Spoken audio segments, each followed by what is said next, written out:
जय श्री गणेश अनंत भगवान की जय। नैमिषारण्य में पूर्व समय में गंगा तट पर महाराज युधिष्ठिर ने जरासंध के वध के लिए राजसूय यज्ञ किया। राजा युधिष्ठिर ने श्री कृष्ण, भीमसेन और अर्जुन के साथ यज्ञशाला में अनेकों प्रकार के रत्नों से सुशोभित मोती के समान कांति वाली इंद्र सभा के सदृश शोभायमान हो रही थी।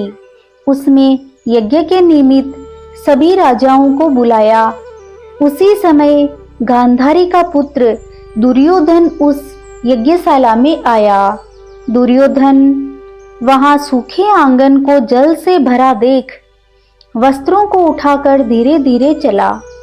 उसे देखकर द्रौपदी आदि स्त्रियां हंसी और आगे जल के स्थान को सूखा समझकर दुर्योधन चलते हुए जल में गिर गया। उस समय संपूर्ण तपस्वी राजा और द्रौपदी आदि स्त्रियों ने दुर्योधन का उपहास किया। यह देखकर दुर्योधन अत्यंत क्रोधित हो अपने मामा के साथ हस्तिनापुर को चला। उस समय शकुनी ने दुर्योधन से मधुर वचन में कहा कि हे राजन, अपने क्रोध को अपने कार्य के लिए छोड़ दो, क्योंकि जुआ खेलने से आप सारे राज्य को पा सकते हो। हे राजेंद्र, यज्ञ मंडप को चलने के लिए उठिए। ऐसा ही हो, ऐसा कहकर दुर्योधन यज्ञ मंडप में आए। इतने में सभी राजा यज्ञ समाप्त कर अपने अपने देश को चले गए। उसके पश्चात राजा दुर्योधन ने हस्तिनापुर में आकर युधिष्ठिर, भीम, अर्जुन आदि पांडुपुत्रों को बुलाकर जुआ खेलना आरंभ किया। कपट से उनके राज्य को स्वयं ने हड़प लिया और निरपराध पांडवों को जीतकर वन में भेज दिया। अब पांडव वन वन में घूमने लगे।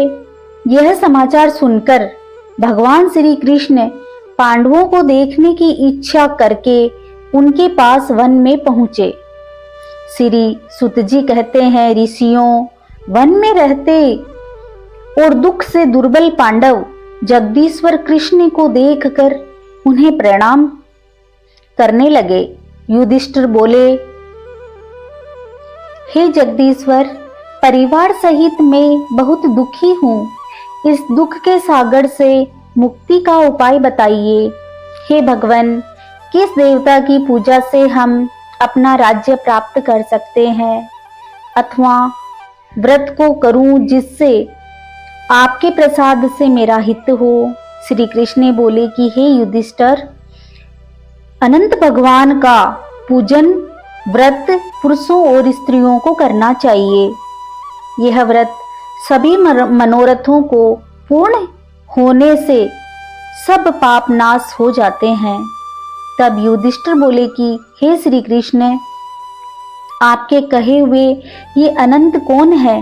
क्या शेषनाग, क्या तक्षक सर्प हैं, अथवा परमात्मा को ही अनंत कहते हैं? हे केशव, यह अनंत कौन है? कृपा कर हमें यथार्थ कहिए। श्री कृष्ण बोले कि हे युधिष्ठिर, अनंत रूप मेरा ही है। सूर्य आदि ग्रह और यह आत्मा जो कहे जाते हैं, और पल विपुल, दिन रात, पक्ष, मास, ऋतु, वर्ष, युग, यह सभी काल कहे जाते हैं। जो काल कहे जाते हैं वही अनंत कहा जाता है। मैं वही कृष्ण हूँ जो पृथ्वी का भार उतारने के लिए अवतार धारण किया है और दुष्टों का नाश और साधुओं की रक्षा करने को वासुदेव के वंश में उत्पन्न हुआ हूँ। आदि, मध्य, अंत, कृष्ण, विष्णु, हरि, शिव, वैकुंठ, सूर्य, चंद्र और सर्वव्यापी ईश्वर तथा सृष्टि जो नाश करने वाले विश्व रूप, महाकाल इत्यादि आदि रूपों को मैंने अर्जुन के ज्ञान के लिए दिखलाया था।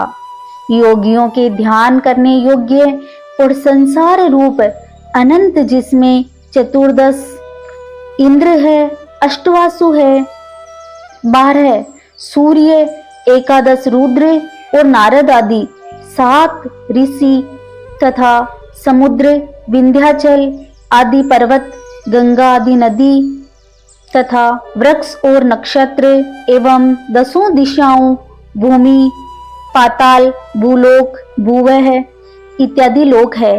हे युधिष्ठिर, ये सब मैं ही हूँ, इसमें कोई संदेह नहीं है। युधिष्ठिर बोले, हे विद्ववर, अब आप अनंत व्रत का महात्म्य और विधि कहिए तथा अनंत व्रत का अनुष्ठान करने वाले प्राणी को क्या पुण्य होता है और इसका क्या फल मिलता है, ये मैं जानना चाहता हूँ।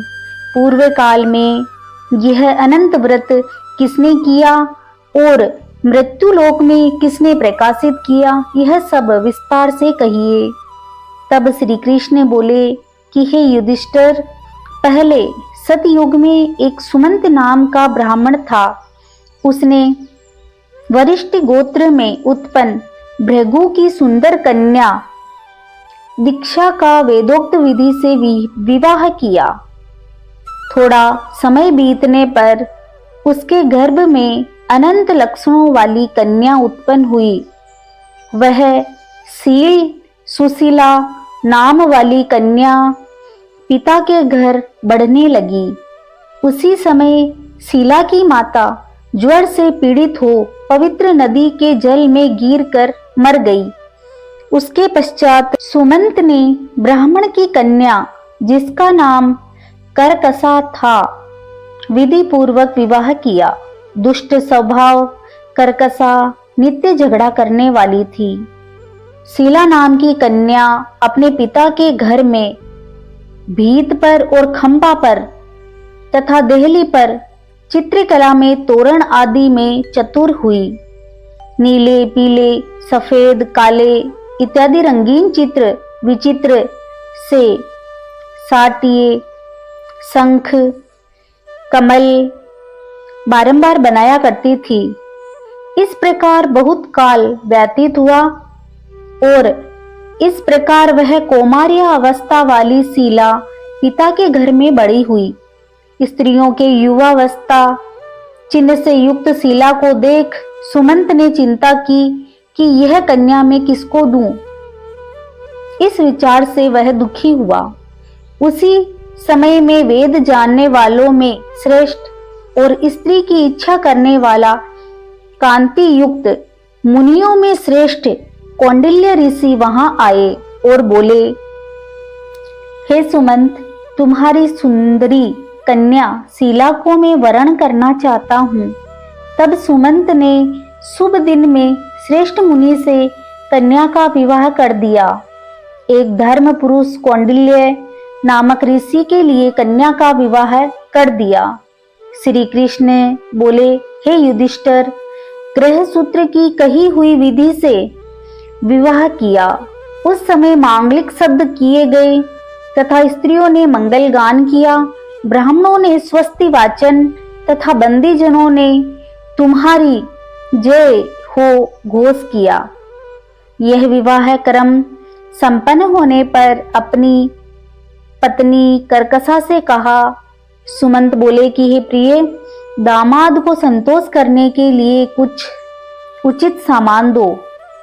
ऐसे वचन सुनकर करकसा ने क्रोध हो अपने घर के संपूर्ण पदार्थों को एकत्र कर उन्हें पेटी में बंद कर अपने पिता के घर जाने को कहा और भोजन से बचे हुए पदार्थ मार्ग में भोजन के लिए रख दिए। सुमंत से बोली कि घर में धन आदि कुछ भी नहीं है, जो हो देख लो। हे युधिष्ठिर, ऐसे वचनों को सुनकर वह दुखी हुआ। विवाह के पश्चात कौंडिल्य अपनी शीला को रथ में बैठाकर वहां से चले। मार्ग में पुष्य रूपा यमुना नदी को देख उसके किनारे रथ खड़ा कर नित्य क्रम करने को चल दिए। दोपहर को भोजन के समय उसी यमुना तट पर उतर शीला ने लाल वस्त्र पहने हुए बहुत सी स्त्रियों को देखा जो अनंत चतुर्दशी में भक्ति पूर्वक जनार्दन भगवान की पूजा कर रही थी। उन स्त्रियों के समीप जाकर धीरे से शीला ने पूछा कि हे भारिया, कृपा कर आप मुझे बताइए कि आप किसका व्रत कर रही हो और इस व्रत का क्या नाम है। शीलवती सुशीला के ऐसे वचन सुनकर संपूर्ण स्त्रियां बोली कि हे शीला, इसका नाम अनंत व्रत है। इस व्रत में अनंत देव की पूजा की जाती है। यह वचन सुन शीला बोली, मैं भी इस उत्तम व्रत को करूंगी। और स्त्रियों से पूछा कि इस व्रत का क्या विधान है और इसमें क्या दान होगा, किस देवता की पूजा की जाती है।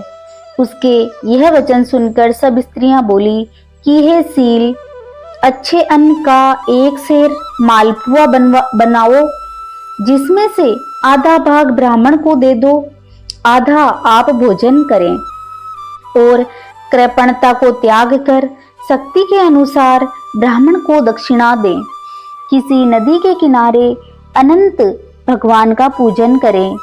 कुसा का शेषनाग बनाकर बांस की टोकरी में स्थापित करें। फिर उस शेष का आह्वान प्राण प्रतिष्ठा करके स्नान करावें और वेदी पर चंदन, पुष्प, धूप, दीप और बहुत प्रकार के नैवेद्य, अनेक प्रकार के पकवानों से उनकी पूजा करें। उस शेष के आगे कुमकुम से रंग उसमें 14 घाट लगाकर उस डोरे का पूजन कर पुरुष अपने दाएं हाथ में और स्त्री अपने बाएं हाथ में बांधते हुए यह मंत्र पढ़े। हे वासुदेव, इस संसार रूपी सागर से डूबते हुए मेरा उद्धार करें, ऐसा श्री अनंत सूत्र है, उसके लिए मेरा नमस्कार है। तदंतर सूत्र को हाथ में बांधकर अनंत की इस कथा को सुने और संसार रूपी नारायण अनंत का ध्यान करें। हे शील, इस प्रकार हमने तुमसे इस व्रत का विधान कहा है। श्री कृष्ण बोले, हे युधिष्ठिर, उस शीला ने स्त्रियों के ऐसे वचन सुन अति आनंद को प्राप्त हो हाथ में 14 ग्रंथि युक्त डोरा बांधकर इस व्रत को किया। मार्ग के अर्थ जो भोजन दिया गया, आधा ब्राह्मण को खिलाया, शेष आप दोनों भोजन कर आनंद से पति के साथ बैलगाड़ी में बैठकर घर गई। उस समय शीला को व्रत का प्रभाव मालूम हुआ। अब अनंत व्रत करने से गो, धन और लक्ष्मी से उसका घर परिपूर्ण हो गया। अतिथि के सत्कार में शीला सदा लगी रहती थी और माणिक्य, स्वर्ण, मोतियों के हारों से सुसज्जित हो गई। देवताओं की स्त्रियों के समान धन, पुत्र आदि से युक्त हो, सावित्री के समान पतिव्रता हो, पति के साथ आनंद से रहने लगी। किसी प्रकार उसके पति ने शीला के हाथ में अनंत का डोरा बंधा हुआ देखा और पूछा कि हे शीला, इस डोरे को तूने मुझे वश में करने के लिए बांधा है ना? सत्य कह, किसके अर्थ यह डोरा तूने धारण किया है? शीला बोली कि हे स्वामी, जिसके प्रसाद से मनुष्य इस लोक में धन, धान्य आदि संपदाओं को पाते हैं, उसी अनंत के डोरे को मैंने धारण किया है। शीला के ऐसे वचन सुनकर उसके पति कौंडिल्य ऋषि ने लक्ष्मी के मध्य से अनंत के डोरे को तोड़ डाला और बोला कि हे अनंत कौन है? उस मूढ़ ने डोरे को जलती हुई आग में डाल दिया। तब हाय हाय कर दौड़ती हुई शीला ने अनंत सूत्र को अग्नि से निकाल कर दूध में डाल दिया।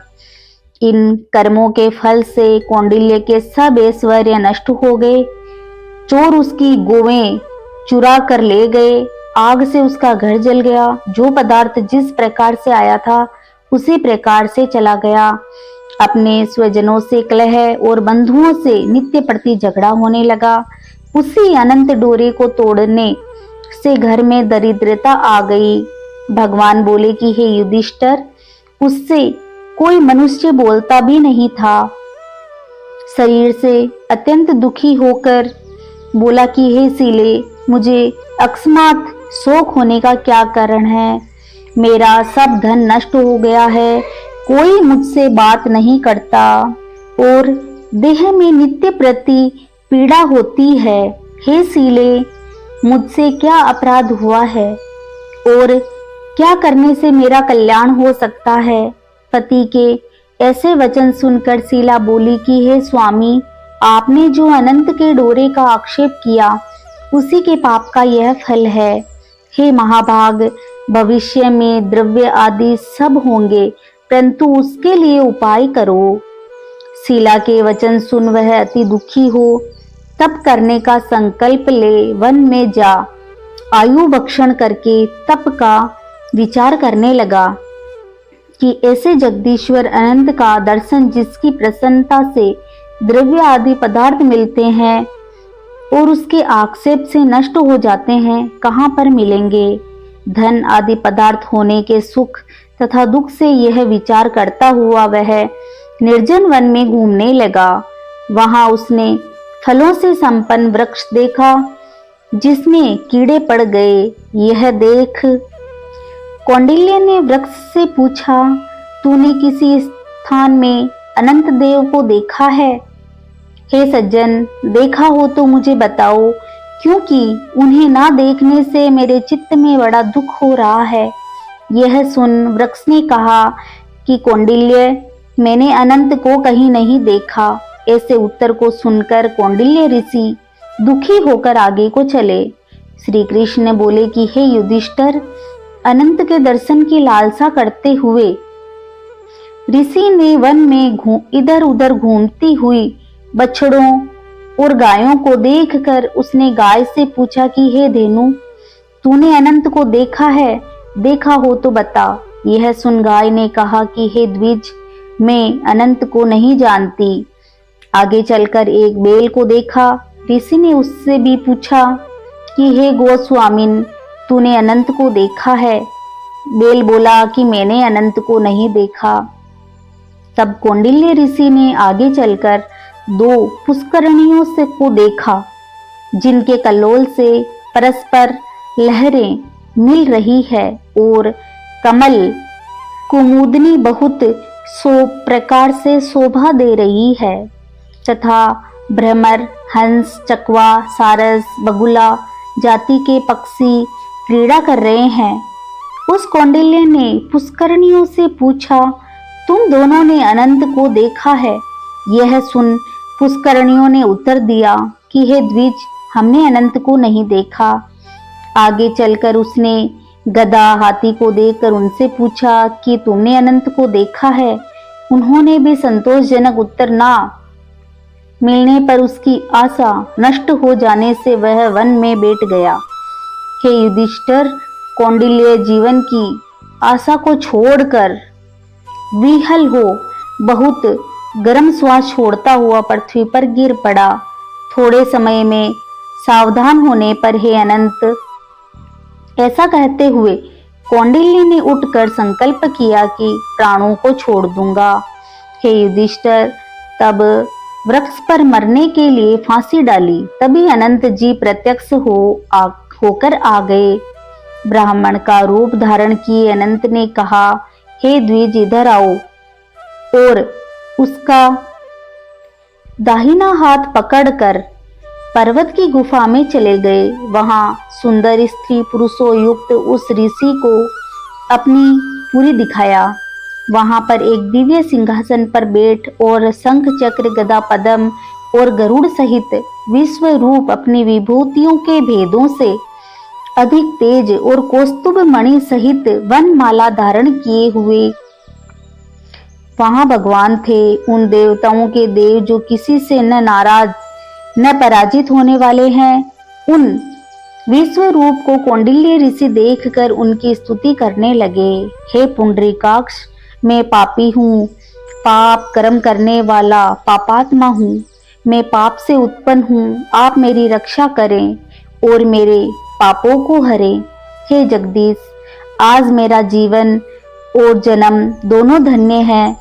तुम्हारे चरण कमलों पर मेरा मस्तक भ्रमर के समान स्पर्श कर रहा है। कौंडिल्य ऋषि के वचन सुनकर अनंत देव मधुर वाणी से बोले, हे कौंडिल्य, तुम निर्भय होकर अपने मन की बात मुझसे कहो।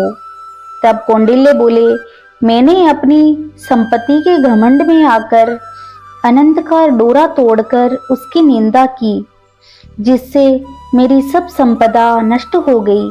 स्वजनों से नित्य झगड़ा होता है, मुझसे कोई बात भी नहीं करता। महादुखी होकर तुम्हारे दर्शनों के लिए आया हूँ।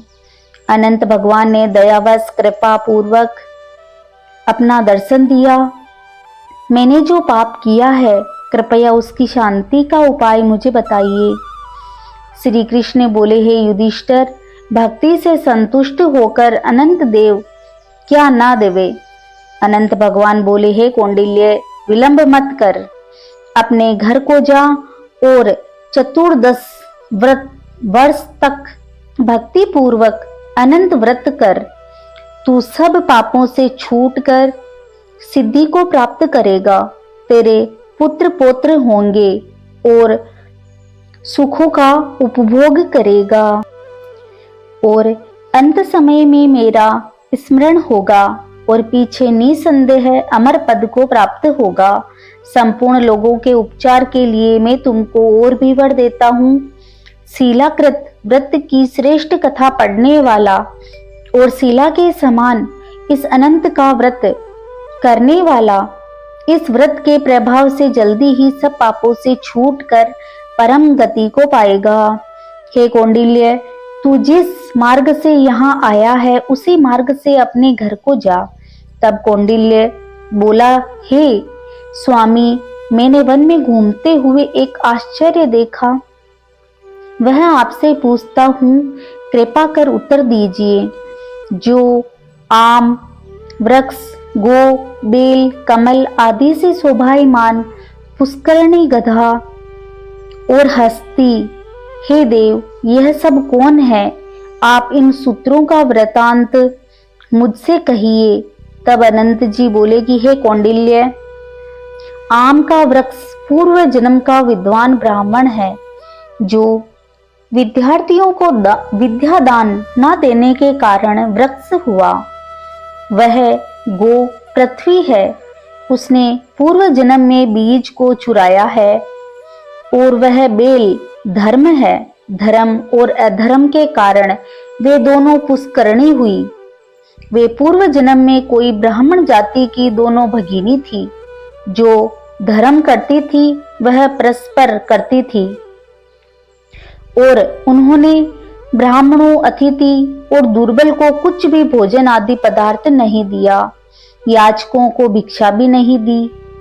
उस पाप क्रम से परस्पर लहरी और जल एकत्र होता है। वह गधा क्रोध है, वह हस्ती मद है और वृक्ष ब्राह्मण है। मैं अनंत हूँ और वह कंदरा संसार है। इस तरह कहकर अनंत जी अंतर्ध्यान हो गए। यह चरित्र कौंडिल्य स्वप्न समान देखकर अपने घर आए। श्री कृष्ण बोले, हे युधिष्ठिर, कौंडिल्य ऋषि ने 14 वर्ष अनंत व्रत किया। अनंत के कहे अनुसार सुख भोग कर अंत में अनंत का स्मरण कर अनंतपुर को गया। हे युधिष्ठिर, इसी प्रकार तुम भी कथा को सुनो और 14 वर्ष अनंत व्रत को करो। जैसे कौंडिल्य ने अनंत देव के कहे अनुसार फल प्राप्त किया, वैसे तू भी संपूर्ण मनोरथों को प्राप्त करेगा। आख्यान सहित व्रत करने से एक ही वर्ष में मनोरथ फल प्राप्त होता है।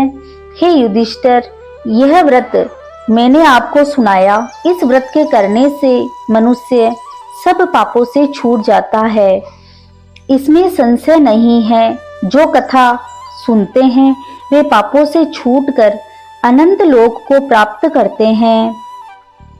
हे कुरु कुलोद्भव, जो कोई सशुभ चित्त वाले मनुष्य इस संसार सागर में सुख पूर्वक विहार करना चाहते हैं, वे त्रिभुवन के स्वामी अनंत भगवान का पूजन करके दाहिने हाथ में सुंदर अनंत देव चतुर्दश ग्रंथि वाला डोरा बांधते हैं।